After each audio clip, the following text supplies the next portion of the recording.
जय साईं राम। एक दिन प्रातःकाल श्री साईं बाबा के दर्शनार्थ मस्जिद में गया। वहाँ का विचित्र दृश्य देख मेरे आश्चर्य का ठिकाना ना रहा कि साईं बाबा मुंह हाथ धोने के पश्चात चक्की पीसने की तैयारी करने लगे। उन्होंने फर्श पर एक टाट का टुकड़ा बिछाया, उस पर हाथ से पीसने वाली चक्की रखी। उन्होंने कुछ गेहूं डालकर पीसना आरंभ कर दिया। मैं सोचने लगा कि बाबा के चक्की पीसने से क्या लाभ है। उनके पास तो कोई भी नहीं है और वे अपना निर्वाह भी भिक्षावृत्ति द्वारा ही करते हैं। इस घटना के समय वहाँ उपस्थित अन्य व्यक्ति भी ऐसी ही धारणा थी, परंतु उनसे पूछने का साहस किसे था। बाबा के चक्की पीसने का समाचार शीघ्र ही सारे गांव में फैल गया और उनकी यह विचित्र लीला देखते हुए तत्काल ही नर नारियों की भीड़ मस्जिद की ओर दौड़ पड़ी। उनमें से 4 निडर स्त्रियां भीड़ को चीरते हुए ऊपर आई और बाबा को बलपूर्वक वहां से हटाया और उनसे चक्की को छीन लिया तथा उनकी लीलाओं का गायन करते हुए उन्होंने गेहूं पीसना प्रारंभ किया। पहले तो साईं बाबा बहुत क्रोधित हुए, परंतु फिर उनका भक्ति भाव देखकर वे शांत होकर मुस्कुराने लगे। पीसते पीसते उन स्त्रियों के मन में ऐसा विचार आया कि बाबा के न तो घर द्वार है और न ही कोई बाल बच्चे हैं तथा न कोई देख रेख करने वाला ही है। वे स्वयं भिक्षावृत्ति कर द्वारा ही अपना निर्वाह करते हैं, अतः उन्हें भोजन आदि के लिए आटे की आवश्यकता ही क्या है। बाबा तो परम दयालु है, हो सकता है कि यह आटा वे हम सब लोगों में ही वितरण कर दे। इन्हीं विचारों में मग्न रहकर गीत गाते गाते ही उन्होंने सारा आटा पीस डाला। तब उन्होंने चक्की को हटाकर आटे का 4 समान भागों में विभक्त कर लिया और अपना अपना भाग लेकर वहां से जाने उगत हुई। अभी तक शांत मुद्रा में निमग्न बाबा तत्क्षण ही क्रोधित हो उठे और उन्हें अपशब्द कहने लगे। स्त्रियों, क्या तुम पागल हो गई हो? तुम किसके बाप का माल हड़प कर यहाँ से ले जा रही हो? क्या कोई कर्जदार का माल है जो इतनी आसानी से उठाकर लिए जा रही हो? अच्छा, अब एक काम करो, इस आटे को ले जाकर गांव की सीमा पर बिखेराओ।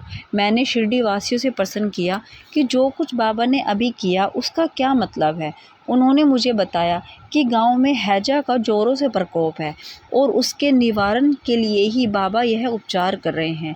अभी जो कुछ आपने पीसते हुए देखा वह गेहूं नहीं बल्कि हैजा से मुक्ति पाने के लिए एक विषुचिका थी जो पीसकर नष्ट कर दी गई है। इस घटना के पश्चात सचमुच विषुचिका की संक्रामकता शांत हो गई और ग्रामवासी सुखी हो गए। यह जानकर मेरी प्रसन्नता का पारावार न रहा।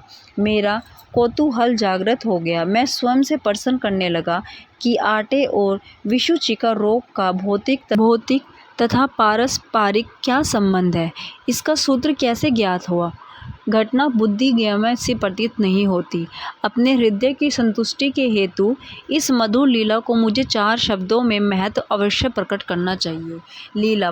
लीला पर चिंतन करते हुए मेरा हृदय प्रफुल्लित हो उठा और इस प्रकार बाबा का जीवन चरित्र लिखने के लिए मुझे प्रेरणा मिली।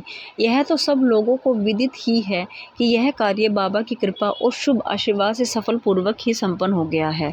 आटा पीसने का तात्पर्य शिरडी वासियों ने इस आटा पीसने की घटना का जो अर्थ लगाया है वह तो प्राय ठीक ही है, परंतु उसके अतिरिक्त मेरे विचार से कोई अन्य अर्थ भी है।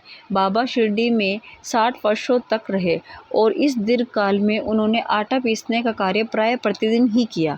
पीसने का अभिप्राय गेहूं से नहीं वरन अपने भक्तों के पापों, दुर्भाग्य, मानसिक तथा शारीरिक। उनकी चक्की के 2 पार्टों में ऊपर का पार्ट भक्ति तथा नीचे का कर्म था। चक्की की मुठ्ठियाँ जिसे पकड़ के वे पीसते थे वह था ज्ञान।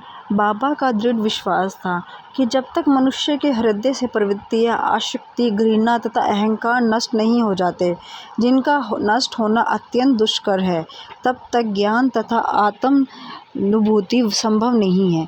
यह घटना कबीरदास जी के इसके तदनुरूप घटना की स्मृति दिलाती है कि कबीरदास जी एक स्त्री को अनाज पीसते देखकर अपने गुरु निपटरंजन से कहने लगे कि मैं इसलिए रुदन कर रहा हूँ कि जिस प्रकार अनाज चक्की में पीसा जाता है, उसी प्रकार मैं भी भवसागर रूपी चक्की में पीसे जाने की यातना का अनुभव कर रहा हूँ।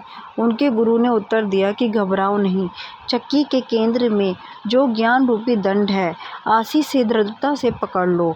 जिस प्रकार तुम मुझे करते देख रहे हो, उससे दूर मत जाओ, बस केंद्र की ओर अग्रसर होते जाओ और तब यह निश्चित है कि तुम इस भवसागर रूपी चक्की से अवश्य ही बच जाओगे। जय साईं।